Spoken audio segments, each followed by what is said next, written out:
Assalamualaikum warahmatullahi wabarakatuh.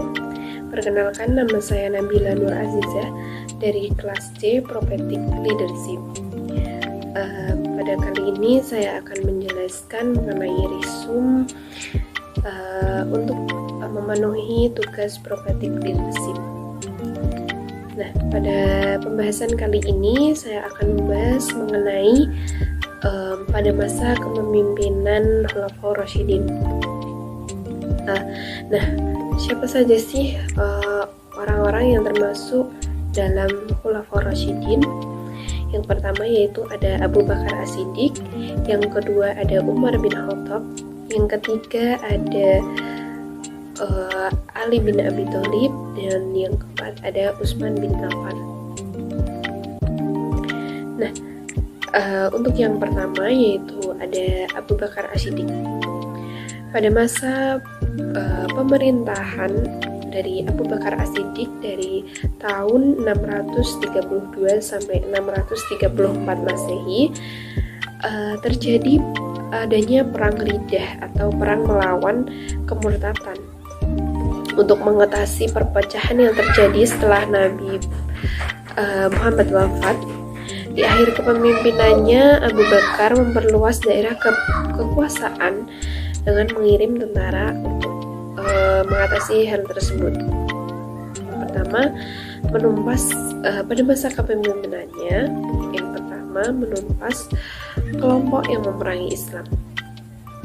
Nah, yang kita bisa lihat dalam keberhasilan menumpas kelompok-kelompok yang memerangi agama Islam, kita perlu tahu bahwa pada masa kepemimpinan khalifah yang pertama banyak sekali bermunculan konspirasi nabi palsu, adanya nabi palsu. Nah, hal tersebut menyebabkan adanya perang Yamamah yang melibatkan pasukan Musailamah Al-Kadzab dengan pasukan Muslim. Akan tetapi atas usaha dari Abu Bakar dan atas izin Allah Subhanahu wa taala, kaum muslimin lah yang memenangkan perang tersebut, walaupun banyak penghafal Al-Qur'an yang wafat. Lalu yang kedua ada kodifikasi Al-Qur'an.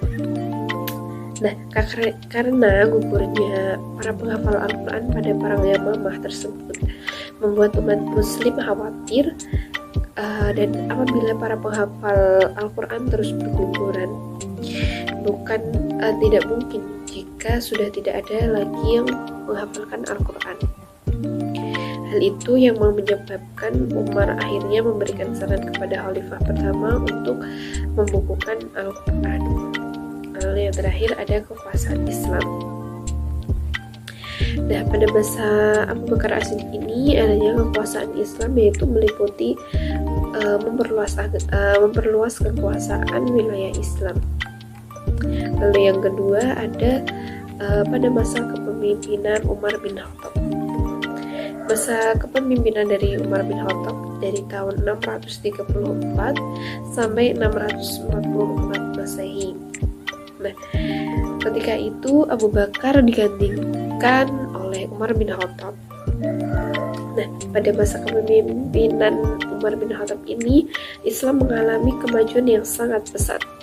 Nah, bahkan pasukannya itu berhasil mengalahkan dua kekuatan besar, yaitu melawan Romawi di barat dan Persia di timur. Selain itu, kekuasaan Islam pada masa pemerintahan Umar merebak meliputi Jazirah Arab, Palestina, Suriah, dan sebagian Persia dan Mesir. Nah, untuk melawan hal itu, Umar juga mengesahkan ketentaraan, kepolisian, pekerja umum, serta sistem kehakiman dan hizbah atau pengawasan terhadap pasar, dan membangun pusat pengawasan terhadap takaran atau timbangan. Lalu ada beliau itu mencetak uang negara serta membangun departemen pajak dan membangun tanah atau Diwan Al-Hari, serta ada departemen keuangan atau Diwan Al-Mal. Nah, sedangkan kepada kelompok non-muslim, Umar itu memberikan kemerdekaan beragama.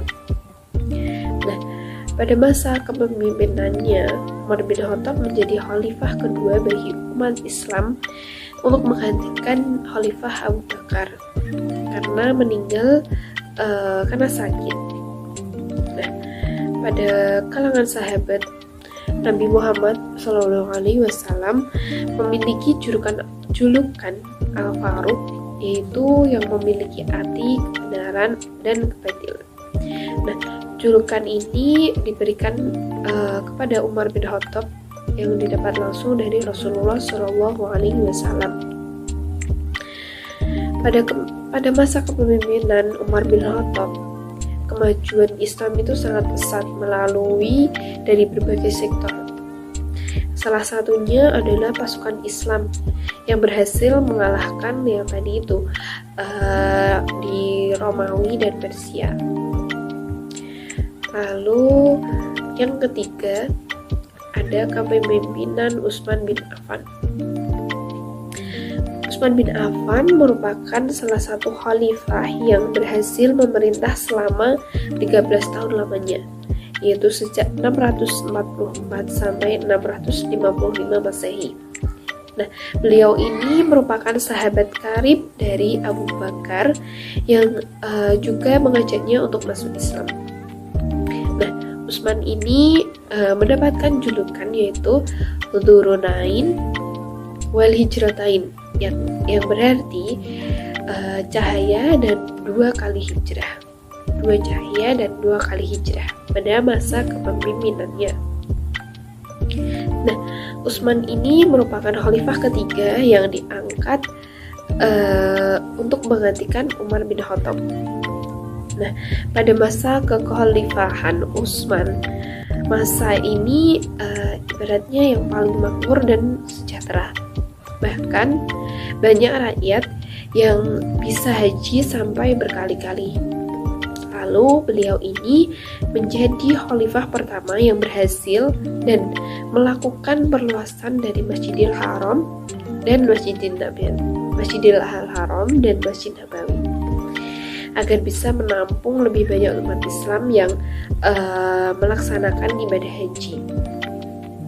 Nah, beliau ini juga menjadi pencetus ide polisi keamanan bagi rakyatnya serta membuat bangunan khusus untuk mahkamah dan mengadili perkara. Nah, berikut ada prestasi yang diraih oleh Utsman bin Affan selama menjadi khalifah, yaitu yang pertama ada menaklukkan daerah Arjan dan Persia, yang kedua menaklukkan Khorasan dan Nasabur di Iran, yang ketiga setiap hari Jumat itu beliau akan memerdekakan seorang budak, yang keempat meresmikan Mushaf Utsmani, yaitu kitab suci Al-Quran yang digunakan oleh seluruh umat muslim di dunia. Lalu yang terakhir ada mengangkat Amr bin As sebagai gubernur di Afrika Utara. Yang terakhir yaitu kepemimpinan Ali bin Abi Thalib. Ali ini merupakan salah satu keluarga dari Rasulullah SAW, yaitu putra dari Abi Thalib, paman Rasulullah. Nah, selain sebagai sahabat Nabi, beliau juga menikahkan salah satu putri kesayangannya yaitu Fatimah Az-Zahra kepada Ali bin Abi Thalib. Nah, pada masa kepemimpinan Ali bin Abi Thalib diwarisi berbagai cobaan dan pergolakan. Nah, Ali bin Abi Thalib ini berusaha mengatasi permasalahan yang melanda umat Islam pada waktu itu,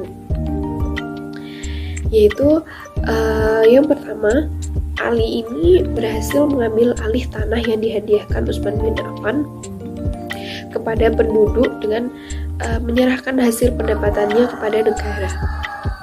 Ali juga mengembalikan sistem distribusi pajak tahunan di antara orang Islam yang pernah diterapkan pada masa kepemimpinan Umar bin Khattab. Nah, pada waktu itu ada beberapa pemberontakan yang harus dihadapi Khalifah Ali bin Abi Thalib pada masa kepemimpinannya. Salah satunya yaitu pemberontakan yang dilakukan oleh Thalhah, Zubair, dan Aisyah.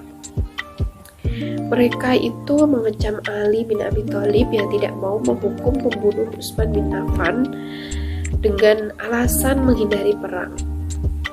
Lalu Ali bin Abi Thalib mengirim surat kepada Tolhah dan Zubair agar keduanya mau berunding untuk menyelesaikan masalah ini dengan damai.